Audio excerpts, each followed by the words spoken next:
Hello guys, আমরা কোনো ভুল করলেই অনেকেই বলে ধুর কচু। দেখতে পাচ্ছেন, এই সেই লতি কচু।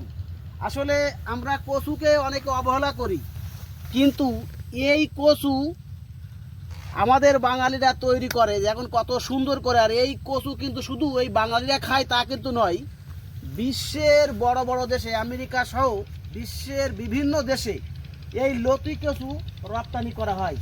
তো দেখেন, আমাদের যশোরের বাঘারপাড়ার কৃষকরা মাইল কি মাইল শুধু লতি কচু আর লতি কচু লাগিয়েছে, দেখলে অবাক হয়ে যাবেন। আর এই লতিগুলো দেখেছেন? অবশ্যই এই লতিগুলো আমি খেতে খুব পছন্দ করি, আমার খুব প্রিয়। এটা যদি আমার বাসায় রান্না করে তাহলে আমি মাংস না খেয়ে এটাই খাই। তো এখানে এসে আমি তো হতবাক হয়ে গেলাম, আমাদের যশোরে এত লতি কচু তৈরি করে, এত লতি কচু চাষ করে। দেখেন, ওয়াও,